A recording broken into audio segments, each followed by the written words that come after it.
Hey guys, happy Thursday. I'm wearing, you can see Dodgers uniform. It says Brooklyn inside for the Brooklyn Dodgers because today, throughout Major League Baseball, is Jackie Robinson Day. And Jackie Robinson played for the Brooklyn Dodgers. And he was the first African American to play for a professional baseball team. So if you watch a game today, you'll see a lot of people wearing number 42. That was Jackie's number. So, one day a year, they honor him by letting people wear his number and having Jackie Robinson Day. His number is retired on all the baseball teams, so no other player can wear it except for on Jackie Robinson Day.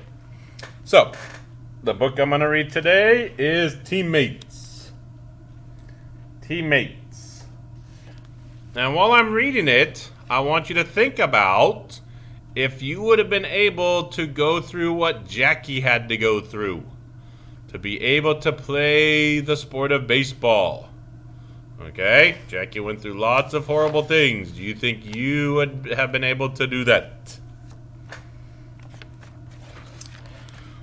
Once upon a time in America, when automobiles were black and looked like tanks, and laundry was white and hung on clotheslines to dry, there were two wonderful baseball leagues that no longer exist. They were called the Negro Leagues.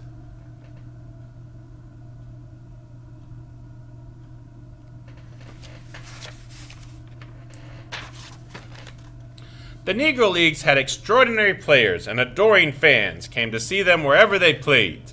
They were heroes, but players in the Negro Leagues didn't make much money, and their lives on the road were hard. That's a picture of Satchel Paige, one of the best pictures of all time. Laws against segregation didn't exist in the 1940s. In many places in the country, black people were not allowed to go to the same schools and churches as white people. They couldn't sit in the front of a bus or trolley car. They couldn't drink from the same drinking fountains that white people drank from. Back then, many hotels didn't rent rooms to black people, so the Negro League players slept in their cars. Many towns had no restaurants that would serve them, so they often had to eat meals that they could buy and carry with them. You can see on the drinking fountain says whites only, so only white people could drink out of it.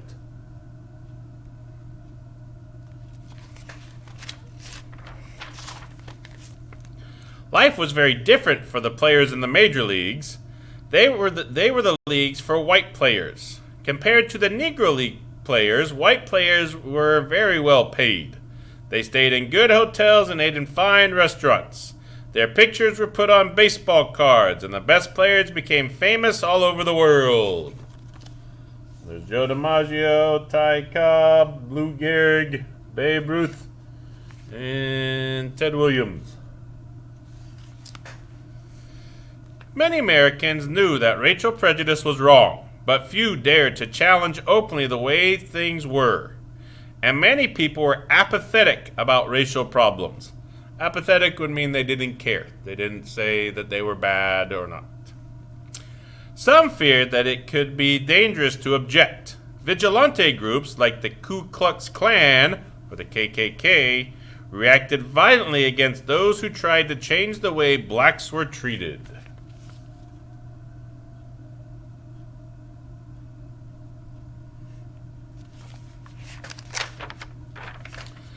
The general manager of the Brooklyn Dodgers baseball team was a man by the name of Branch Rickey. He was not afraid of change. He wanted to treat the Dodger fans to the best players he could find, regardless of the color of their skin.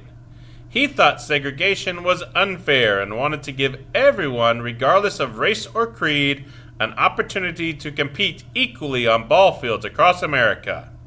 To do this, the Dodgers needed one special man. There's Branch Rickey.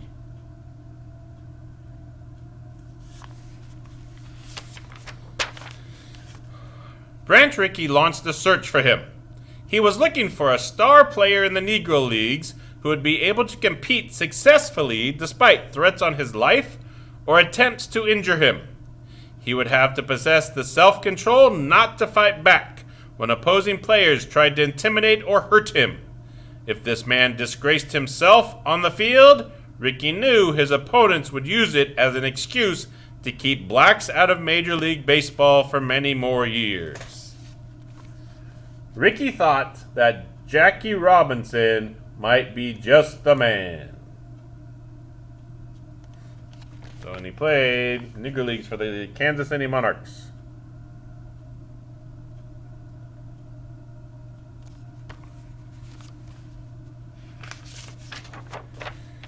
Jackie rode the train to Brooklyn to meet Mr. Rickey. When Mr. Rickey told him, "I want a man with the courage not to fight back," Jackie Robinson replied, "If you take this gamble, I will do my best to perform." They shook hands. Branch Rickey and Jackie Robinson were started on what would be known in history as the Great Experiment. Well, there they are. Here's Jackie's jersey and number 42. It's a great experiment because they're trying to see if Jackie Robinson can come play and perform well. They'll let more African American players come. At spring training with the Dodgers, Jackie was mobbed by blacks, young and old, as if he were a savior. He was the first black player to try out for a major league team.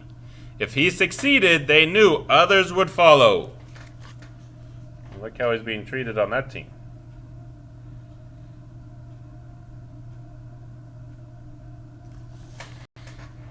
Initially, life with the Dodgers was for Jackie a series of humiliations. The players on his team, who came from the South, men who had been taught to avoid black people since childhood, moved to another table whenever he sat down next to them.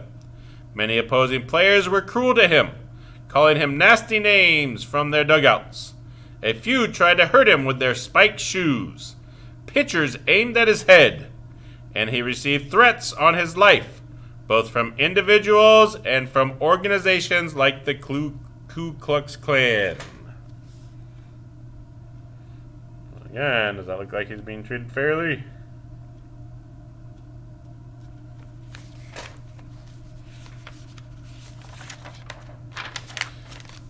Despite all the difficulties, Jackie Robinson didn't give up. He made the Brooklyn Dodgers team.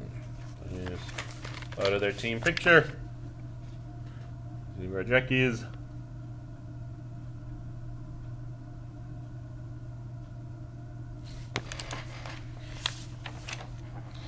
But making the Dodgers was only the beginning. Jackie had to face abuse and hostility throughout the season, from April through September. His worst pain was inside. Often he felt very alone. On the road, he had to live by himself, because only the white players were allowed in the hotels and towns where the team played.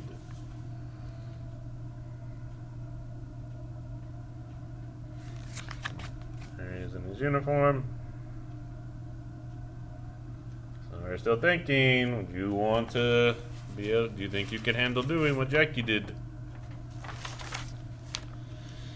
The whole time Pee Wee Reese, the Dodger shortstop, was growing up in Louisville, Kentucky, he had rarely even seen a black person, unless it was in the back of a bus. Most of his friends and relatives hated the idea of his playing on the same field as a black man. In addition, Pee Wee Reese had more to lose than the other players when Jackie joined the team. Jackie had been a shortstop, and everyone thought that Jackie would take Pee Wee's job. Lesser men might have felt anger toward Jackie, but Pee Wee was different. He told himself, if he's good enough to take my job, he deserves it.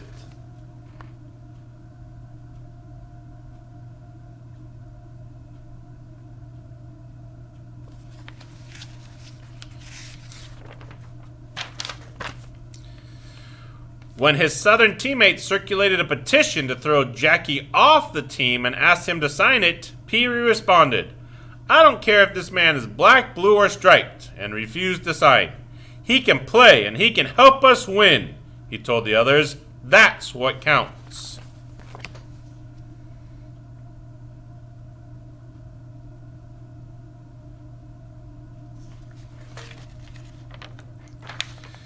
Very early in the season, the Dodgers traveled west to Ohio to play the Cincinnati Reds. Cincinnati is near Pee Wee's hometown of Louisville.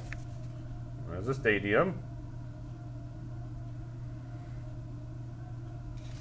And the map shows you where the cities are. That was Crosley Field.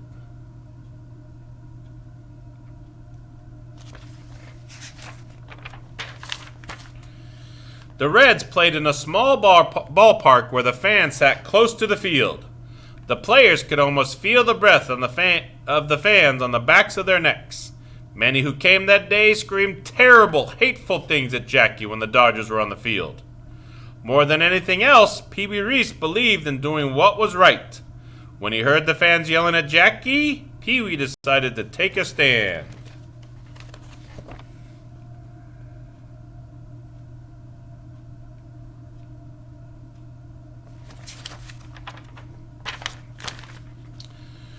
With his head high, Pee Wee walked directly from his shortstop position to where Jackie was playing first base. The taunts and shouting of the fans were ringing in Pee Wee's ears. It saddened him because he knew it could have been his friends and neighbors.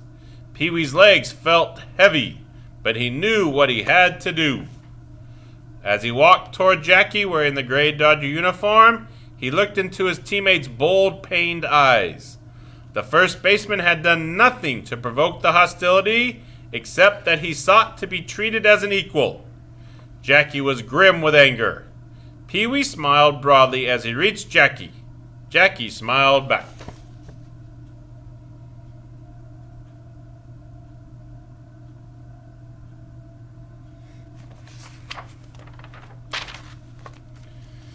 Stopping beside Jackie, Pee Wee put his arm around Jackie's shoulders. An audible gasp rose from the crowd when they saw what Pee Wee had done.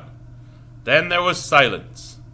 Outlined on a sea of green grass stood these two great athletes, one black, one white, both wearing the same uniform. I am standing by him, Pee Wee Reese said to the world. This man is my teammate.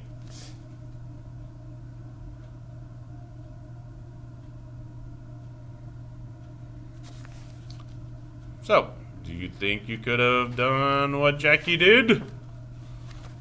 People yelling all those horrible things at you, saying they're gonna hurt you, throwing baseballs at your head, just because of the color of your skin? I don't think I could have done it. Okay, have a great day. Again, if you watch baseball tonight, look and see all the people wearing 42 in honor of Jackie Robinson. See you guys later. Bye.